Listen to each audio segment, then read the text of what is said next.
All right, folks, thanks for joining us again on a V2VG video podcast. Video podcast. And we have Everin here again as our Video producer. Video producer. And Everin has, we don't have audio for Ev just yet, but we're working on that. And that's because I wasn't prepared properly. Well, he forgot. He forgot, but I also don't have a memory card. Yeah.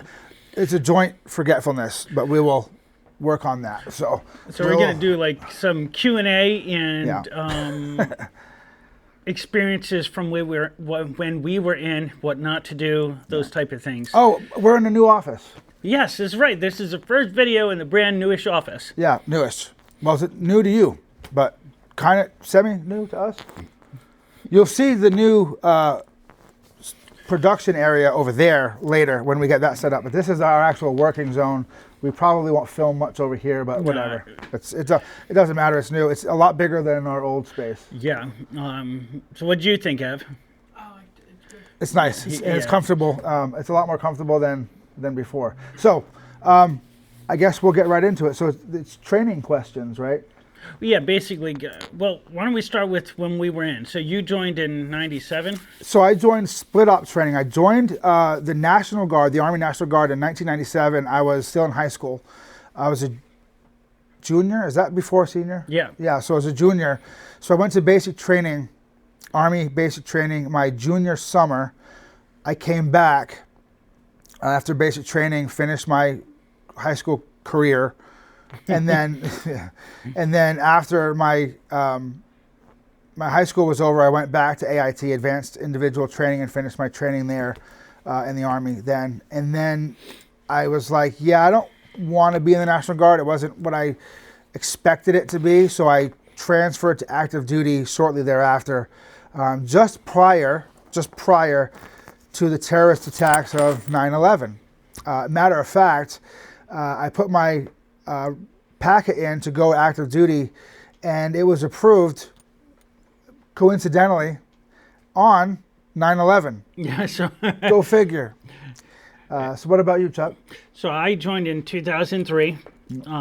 Very simple. I went straight into the Marines. There is a reserve component. Yeah. But I went direct into. A lot of people don't know that. There's a Marine Corps Reserve, but you went straight to active. I don't think there's a National Guard though. I think it's just. I don't think there is. Yeah, but most people don't know there's a Marine Reserve, but you went straight active. Yep, I went right in January 2003. So you went winter training. Half. Because it's South Carolina, so there's no spring and fall. It just goes from winter to summer. Yeah, I was a summer basic training guy, and I don't like the heat. So Where was your training? I went to Relaxin Jackson. I went to Fort Jackson, South Carolina, 313 Infantry Regiment in South Carolina, and in the summer, and it sucked. I especially didn't like the heat then, and I remember when my girlfriend at the time, now my wife, Jen, went to see me at graduation. She said when she opened the van door in South Carolina to get out, she said she was hit with a wave of heat. She said she felt like she got slapped with the heat. And I said, I giggled because it was a similar experience. When I got out of the bus for basic training, it was at night. It was like at 2 o'clock in the morning, 03. They do that deliberately. And it felt similar, but not during the heat of the day. Yeah. But yeah, I went boot camp, and then I had my 10 days leave and went right into our MCT, Marine Combat Training, AIT. It's all the same. Yeah, secondary training. And then I did my specific schooling for my job right after that. Yeah, I had a break, enough time to realize what the fuck did I get myself into. But you couldn't. You can't back out. So everybody says, "Oh, just don't go." Yeah, it doesn't work like that. You can't just not. Well, you can just not go, but they'll come get you. And that close to 9/11, you'll probably be labeled and prosecuted as a deserter in 2001. Yeah, I mean, you're just don't do that. Don't be that guy or gal. Don't do that. So two things I told Ev. So he's considering and looking into, and that's what this is all about possibly joining the Navy.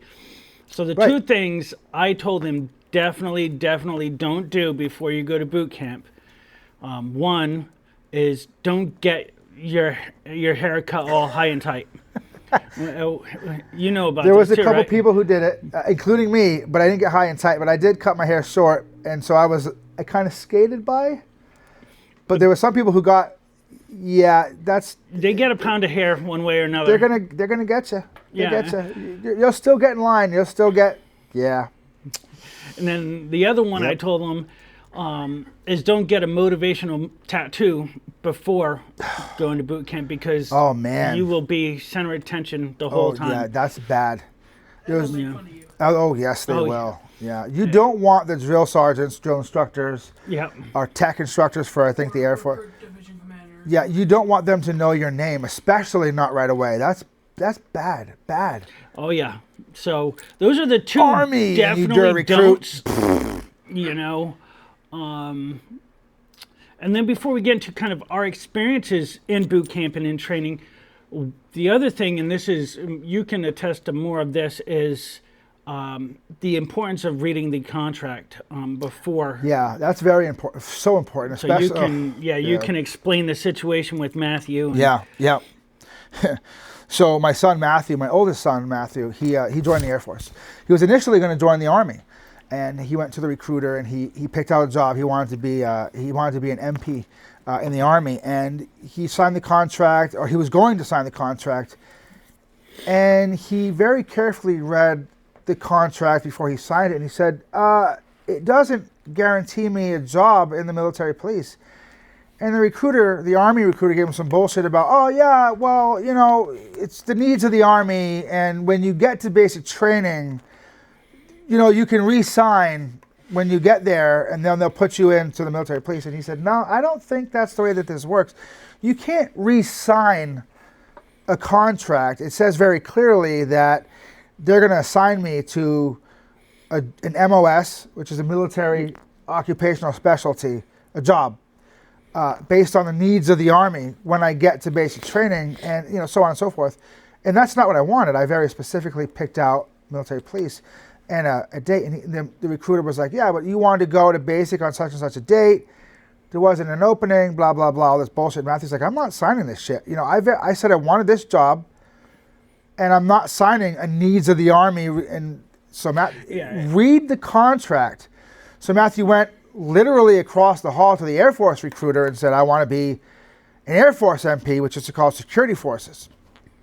And the Air Force recruiter said, okay. They gave him the job. And they gave him the job he wanted. Matthew very carefully read the contract, and it was in the contract, and it was when he wanted to leave. And he went and he became a Security Forces airman, and he got what he wanted. So again, in a nutshell, read the contract. Read it. Don't trust the recruiter to be like, I got you, you're good, just sign here. Don't do that. And- Don't ever do that for anything, especially not for the military. And we didn't know that. We were both lucky enough to get our picks on our contract, but we did not read them. I didn't read it. I said, okay, whatever you say, but I got lucky. But I could have got screwed. Yeah, He was also a different time.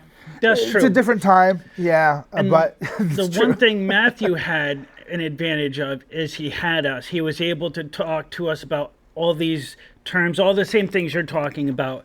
But you definitely, if you score high on the ASVABs like Matthew did, like you did, I believe both of us scored pretty high too. I scored high, yeah. Definitely read the contract, because if they put you in as open contract, you really could be just put in any job that they It want could be to a put you laundry in. folder. How many people sign up for the military to be a laundry service specialist? Not many. That's usually where they put you because nobody wants to be. So ASVAB, that Chuck just mentioned, ASVAB, is Armed Services Vocational Aptitude Battery. It's the test that you must take. It's like the SATs, but for the military. It's the test you take so the recruiters can determine which jobs you qualify for and which jobs you'd be best at. So you might want to be a satellite operator, I don't know, but you might not be good at it. You might be better at being counterintelligence or something. And they'll give you a printout, or now maybe not a printout now, but Yeah. when we were there, No, they'll just text you at this they'll point. no, but they'll tell you, look, I know you want to do this job, but you're better suited for this job, so take it into consideration.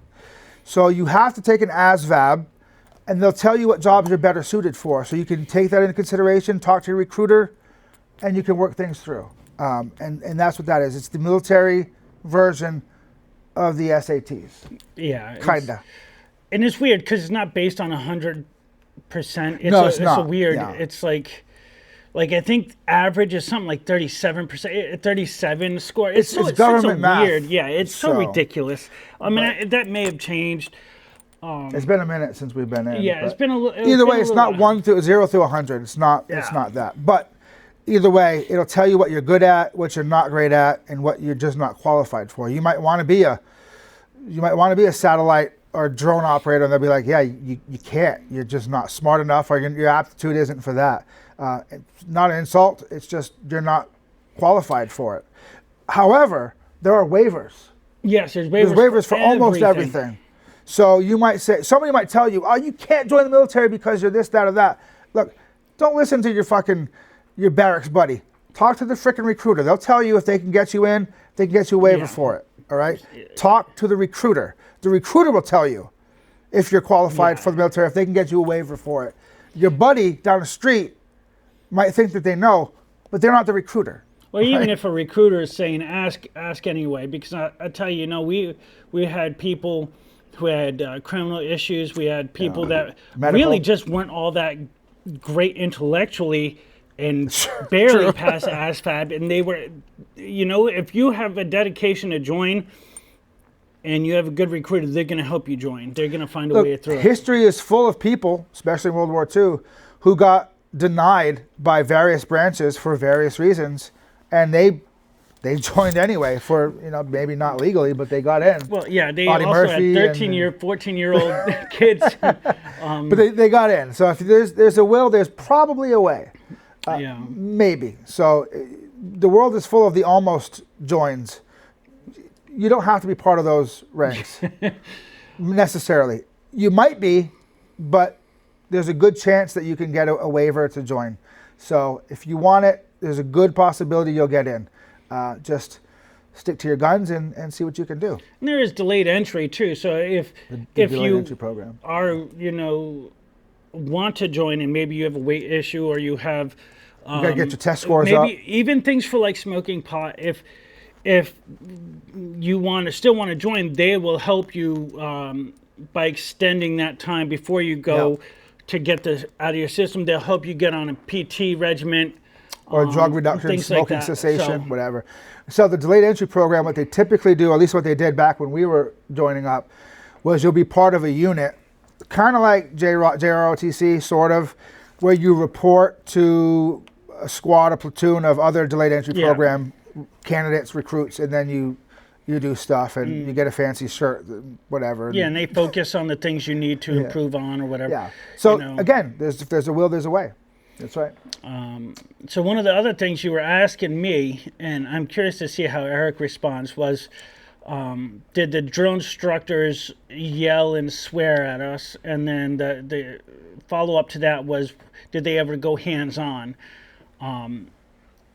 So officially, no. Unofficially, absolutely, and everybody that was in that situation deserved it. We all knew we needed that attention-seeking, Talking about the swearing or the all of it. Well, so so- in my basic training company, swearing, yeah, I mean, it wasn't. not technically allowed to do it anymore, but they, I mean, it was '97, so like swearing. If your feelings get hurt by they words, do that regardless. yeah, I mean, if your feelings get hurt by words, the military might not be for you. Now, putting hands on, I can't speak to that. However, the brims of their hats, when they got close to your face, if it accidentally hit you, I mean, oops. Yeah, What they would do to prevent themselves from going hands on is they put their hands behind their back and very aggressively walk into you on accident. And I mean, then blame you. if it's, they'd say, why'd you chest bump me? There's always ways. There's ways. So, like, did they do it back like they did in the 60s and 70s and 50s where they would beat the shit out of you? No. Yeah, it was not Full Metal Jacket, but right. But we did have instances where people were so just belligerent, so going out of their way to not conform that sometimes things got a little spicy, and everybody knew the person deserved it, and we would back the drones. If there was a situation of abuse, that's totally different. That would be a different thing. Yeah. But I never saw any abuse. I never saw any verbal or physical abuse. I never saw that. But people got to remember, too, you're dealing with typically 17 through 19-year-old kids who don't know shit about shit. And, it's a process. And to become a part of a unit on any level, there has to be this breaking down of an individual's false sense of security. And nowadays, and I hate to be this old guy mentality. Yeah, you are. With the mentality that a lot of youth portray, the entitled mentality, it might be different. Drill sergeants might have it, or probably for sure have it a lot tougher. And they might, I don't know, man. It's been a long time since I was in basic training. It might be a lot different. I know that they can't do a lot of the stuff like the shark attacks, like they can't circle you and yell at you and psychologically break you down as much. I don't know, man. It's not as intense. Yeah, it's, I mean, every generation says the next generation is softer for basic training. It happens all the time. And in a way, it's true. But I think that you get out of basic training what you put into it. Yeah, and you're willing to invest in. I told Ev, as soon as I graduated and got into the fleet, because even other training, so you're not treated as a recruit, you're going through a different type of, dare I say, hazing, where now you have to get used to saying yes, ma'am, yes, sir, along with people's rank. So in boot camp, it's just yes, sir, or you had, one female, right? I had one female, Drill Sergeant Cooper, who was on her last tour of being a drill sergeant. She was not technically the head drill sergeant. Our head drill sergeant was Drill Sergeant Rankin. He was a tall, Special Forces, like your typical all-American guy, but you'd think. But he allowed Drill Sergeant Cooper to basically lead it, and she was a short black woman, and she was awesome. She was just great, but she wanted to give it all she had, and she was great. She expected a lot out of us, and she got a lot out of us, but she had. At the time, I thought, man, this woman has an attitude problem, but she didn't, because she wanted the best out of us and the best for us. Yeah. So at the end of training, I said, I really looked up to her. I admired the shit out of her, because she just, I think that she exemplified, Drill Sergeant Cooper, exemplified the best of the NCO Corps. And what you expected for leadership. Yeah, she exemplified that. When you graduated, did you talk to the drill instructors like that day after graduation? Was it a different experience than when you were as a recruit? I did. I spoke with Drill Sergeant Cooper and Drill Sergeant Rankin. They were subdued, but they were still, they were still. But it was more casual. Yeah. Ish. Like they didn't get out. Like you were able to actually talk to them and not. Drill Sergeant Cooper made me do push-ups while my mom spoke with her. In my Class Bs. I didn't care. I thought it was funny, Yeah, that's At that time, I was smiling when I was doing it, But, that's great. See, but those are the type of things that you wonder now. Yeah. Like, where does it fall? And what did Matthew say about his experience? And I know it was the Air Force, so it's slightly different, but... Matthew said that his experience in the Air Force basic training was mostly mental. So Matthew was a second or third degree black belt. I don't remember which, but he was a sensei, one of the youngest senseis in the system, and all the stuff. And he's very used to physical exertion, I guess you'd call it. And so he wasn't really challenged physically in training, but he said a lot of it was mental, and he said that it was a lot of mental a mental effect in training, and a lot of the recruits there had a tough time with it, a very tough time with it. Matthew had less of a tough time, but he had a little bit. He was a little bit homesick because a variety of reasons. He was all the way out in Lackland, Texas. Well, he was homeschooled. He was homeschooled for a long time. With you guys. Yeah, he's definitely a family man, but he said a lot of it was mental. Yeah, boot camp, they try and break you down one of three ways: is the physical, the mental, and then the intellectual, because you have to do a lot of learning of your branch. You got to learn everybody's rank, your history. The history was in the tough Marine for Corps, him, I had to do a lot of Navy stuff too. Navy and Marine Corps, right? So they have the three ways, and there's almost always one that gets to each person differently. Yeah. I hated running more than anything. Yeah, I'm not a runner. Push-ups and sit-ups, fine. Running for me. Yeah, I hated running. I hate it. I mean, get good, as they say. I got better at it, and I was fine. But running was just like it was never fun. My cardio is. Good question. What's up? How do you get promotions in the military? Promotions. How did you guys get promotions in the Marines? So it is standard across the branches, but there is a difference. First 3 ranks. So you almost always, unless you have a college or whatever, you almost always come out as E1. So going E1 to E2 and up to E3, it's just time and rank. So as long as you don't screw up within whatever that time frame is, you'll get up to E3, which is Lance Corporal for us in the Marines. E4, which is Corporal, is the first NCO rank, and so it's time in service, but you have to do some education aspect, and you have to go into reviews of your senior people. And so every rank after that, it's even harder. So you have to do additional courses.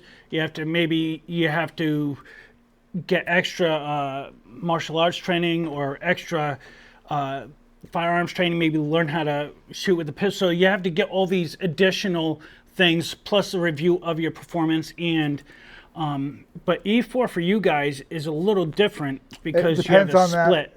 There's a split. In the Army, it's E4 is E4 Specialist or E4 Corporal. Corporal is an NCO rank, although you don't get paid as an NCO. You get paid as an E4. Yeah, it's bullshit, but that's what it is.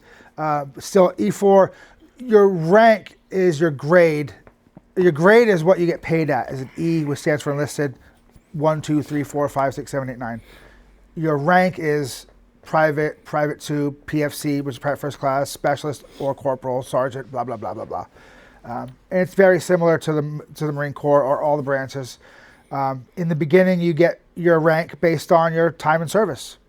And then after about E3, I believe you start getting, you need more requirements to get higher ranks. And then the higher your rank, the more requirements you get. You got to go to PLDC, which is Primary Leadership Development course. And it's harder because you're expected to do more and to lead more. Yeah. So in the beginning, it's just keep your nose clean and go straight. And then as you get more seniority, you got to do more shit.